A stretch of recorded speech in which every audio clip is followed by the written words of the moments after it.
Hello बच्चों, welcome to SV chemistry. बच्चों, आज के सेशन में हम पढ़ने वाले हैं collision theory of reaction rate. Collision theory of reaction rate होता क्या है और क्या एक्सप्लेन करती है कोलिजन थ्योरी, सबसे पहले हम उस पर थोड़ा सा डिस्कस करते हैं। तो that theory explain the effect of temperature on reaction rate. Means वो थ्योरी जो एक्सप्लेन करती है क्या, effect of temperature on reaction rate, यानी रिएक्शन का जो रेट है उस पे टेम्परेचर का क्या इफेक्ट पड़ता है, उस थ्योरी को हम कोलिजन थ्योरी कहते हैं। अब बेटा बात ये आती है कि why rate of reaction increases with the increase in temperature, यानी कि रेट ऑफ रिएक्शन जो है वो इंक्रीज क्यों होता है टेम्परेचर के इंक्रीज होने के साथ साथ। उसके दो फैक्टर हैं। फर्स्ट फैक्टर ये है कि the increase in collision frequency, reactant के जो मॉलिक्यूल होते हैं उनमें क्या होता है, कोलिजन होता है। तो कोलिजन में क्या हो जाता है कि इंक्रीज हो जाती है उसकी फ्रीक्वेंसी। दूसरी कंडीशन जो है, increase in the number of molecules having energy equal to और ग्रेटर देन थ्रेशोल्ड एनर्जी। ये दो फैक्ट हैं जिसकी वजह से रेट ऑफ रिएक्शन इंक्रीज होता है टेम्परेचर इंक्रीज होने के साथ साथ। तो बेटा रेट ऑफ रिएक्शन जो इंक्रीज होता है टेम्परेचर बढ़ने के साथ साथ, वो क्यों होता है उसे एक्सप्लेन किया आर्हीनियस ने। इसलिए अब हम पढ़ेंगे Arrhenius theory of collision. Arrhenius ने क्या कहा बेटा, according to this theory, first point था इसका, when reactant molecules collide, product are formed but every collision are not effective and does not give the product. That means जब reactant के molecule collide करते हैं तो product बनते हैं, but सभी collision effective नहीं होते हैं और product नहीं देते हैं। Second point, only those reactant molecules give products by collision which have minimum energy to react.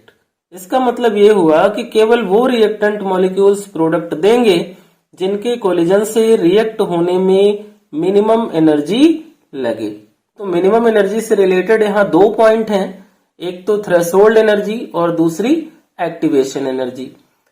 तो सबसे पहले हम डिस्कस करते हैं थ्रेशोल्ड एनर्जी को। The minimum energy which the reactant molecules should possesses so that they may react to produce the product is called threshold energy.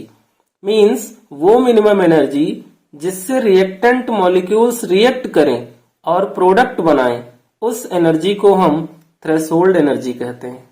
अब activation energy क्या है, तो the minimum energy given to the reactant molecules to make their energy equal to threshold energy is called activation energy, और इसे हम EA से denote करते हैं। इसका मीन ये हुआ कि वो मिनिमम एनर्जी जो रिएक्टेंट मॉलिक्यूल को दी जाती है, वो एनर्जी जब थ्रेशोल्ड एनर्जी के इक्वल हो जाती है तो उसे हम एक्टिवेशन एनर्जी कहते हैं। नेक्स्ट पॉइंट इस थ्योरी का, collision which make the reactants molecules to react are called effective collision, यानी कि जो कोलिजन रिएक्टेंट से मॉलिक्यूल को रिएक्ट कराता है वही इफेक्टिव कोलिजन होता है। फोर्थ पॉइंट जो आर्हीनियस ने दिया इस थ्योरी का, वो था बेटा एक इक्वेशन दी उन्होंने, और वो इक्वेशन थी K equal to AE minus EA by RT। यहाँ पर K जो है रेट कांस्टेंट है, EA एक्टिवेशन एनर्जी है, R की वैल्यू 8.314 है, A फ्रीक्वेंसी फैक्टर है या फिर हम इसे प्री एक्सपोनेंशियल फैक्टर भी कहते हैं। और यहाँ पर एक नोट ये बेटा लगाना कि जो एक्टिवेशन एनर्जी है, फ्रीक्वेंसी फैक्टर है, ये कलेक्टिवली कॉल्ड आर्हीनियस पैरामीटर, और टेम्परेचर जो यहाँ पर है वो केल्विन में यूज होता है। आर्हीनियस ने बेटा जो नेक्स्ट पॉइंट एक्सप्लेन किया वो था concept of activation complex. Means जब कोई रिएक्शन होती है उसमें रिएक्टेंट के मॉलिक्यूल कोलिजन करते हैं तो प्रोडक्ट कैसे बनता है, तो उसके लिए इसको हम डायग्राम से समझते हैं। इधर y एक्सिस पे हमने एनर्जी को लिया और एक्स एक्सिस पे हमने रिएक्शन कोऑर्डिनेट को लिया और कंसीडर की रिएक्शन हमने कौन सी H2 प्लस I2 जिससे प्रोडक्ट बन रहा है 2HI। अब बेटा जब H2 प्लस I2 जो है वो रिएक्ट करेगा या कोलिजन करेगा, H2 प्लस I2 के मॉलिक्यूल क्या करेंगे, कोलिजन करेंगे, तो कोलिजन करने पे ये क्या होंगे, एक्टिवेट होंगे और एक्टिवेट हो करके ये एनर्जी बैरियर तक जाएंगे। अब एनर्जी बैरियर क्या होता है बेटा, एनर्जी बैरियर वो पॉइंट होता है जहां पर रिएक्टेंट चेंज हो जाता है प्रोडक्ट में।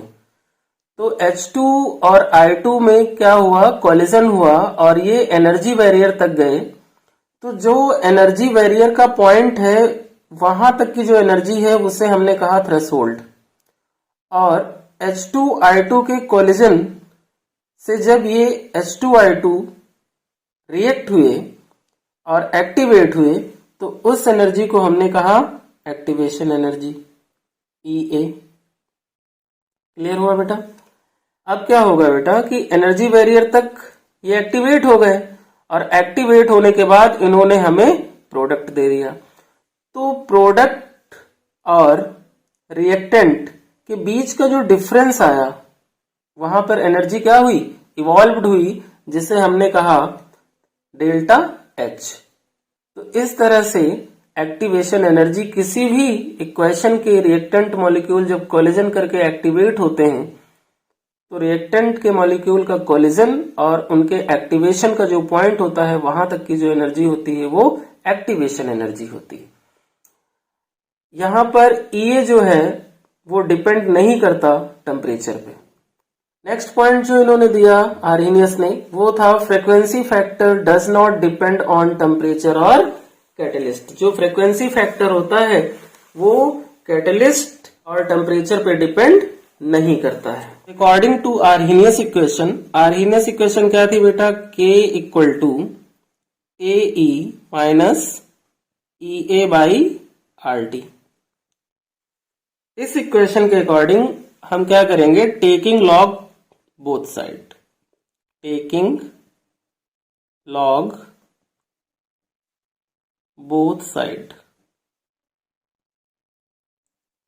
लॉग लेंगे तो ये क्या बनेगा 2.303 लॉग 10 बेस है K equal to 2.303 log base 10 A minus EA by RT।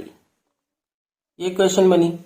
अब बेटा हम इस इक्वेशन को सिंप्लीफाई करते हैं तो क्या होगा, log K इक्वल टू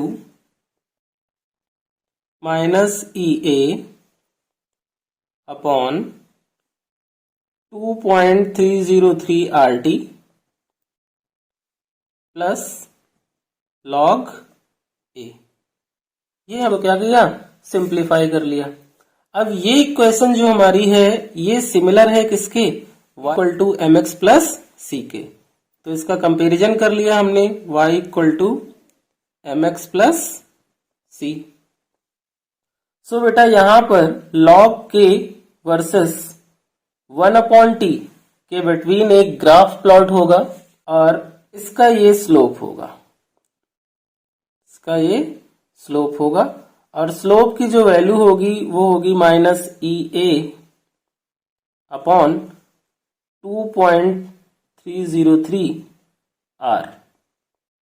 अब हम पढ़ेंगे relation between velocity constant K1 and K2 and temperature T1 and T2। Relation between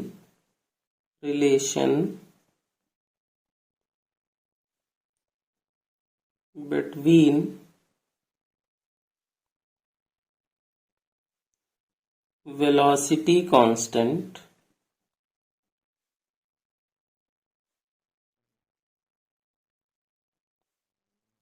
K1 and K2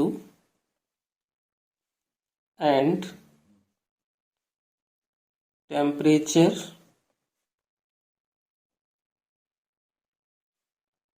T1 and T2।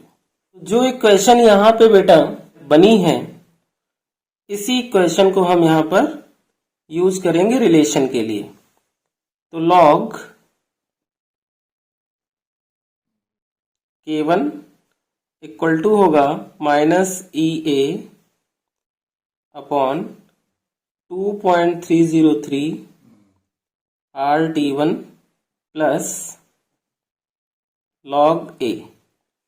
एक तो इक्वेशन हमने ये बना ली बेटा, और सेकंड इक्वेशन बनेगी log K2 equal to -EA upon 2.303 RT2 plus log A।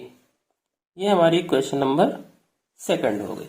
अब हम सब्सट्रैक्ट करेंगे इक्वेशन को। क्या करेंगे? सब्सट्रैक्ट। तो subtract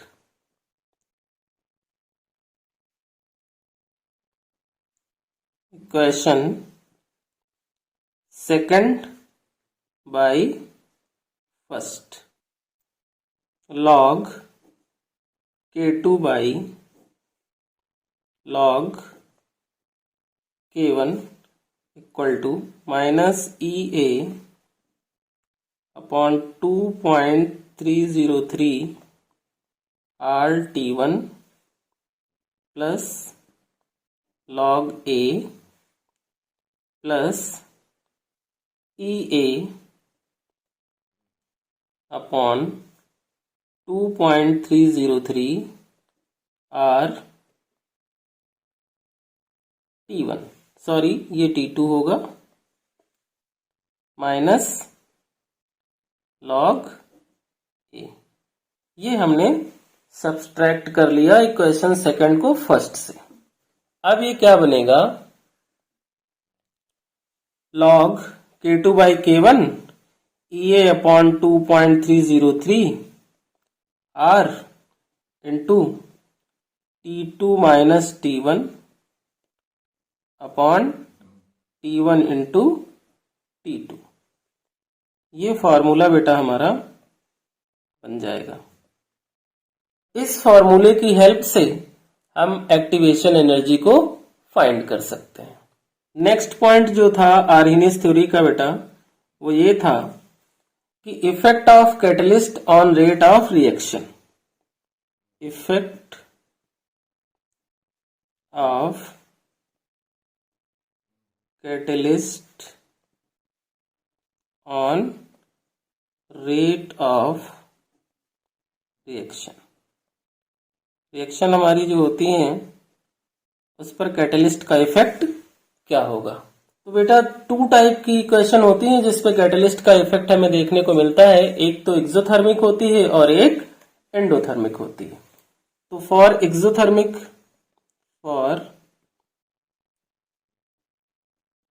exothermic, delta H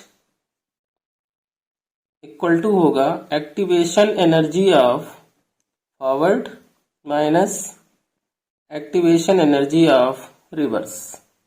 that means delta H जो होगा प्रोडक्ट का, उसकी वैल्यू लेस होगी डेल्टा H रिएक्टेंट से।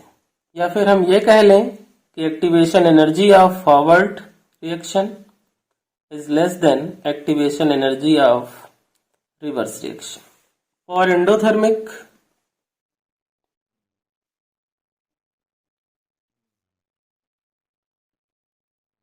एंडोथर्मिक इक्वेशन के लिए क्या होगा?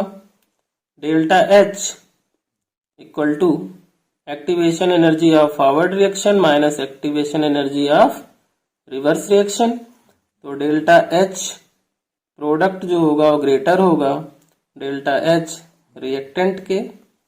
या फिर हम ये कहें कि activation energy of forward reaction is greater activation energy of reverse reaction. क्यों? क्योंकि बेटा एक्टिवेशन एनर्जी जब कम होती है तो उस समय रिएक्शन जो होती है वो फास्ट होती है। कैसी होती है? फास्ट रिएक्शन होती है। तो ये थी बेटा हमारी आर्हेनियस कोलिजन थ्योरी और उसके इम्पॉर्टेंट पॉइंट्स। आपको अच्छे से समझ में आ गई होगी। आप इसकी प्रैक्टिस करें।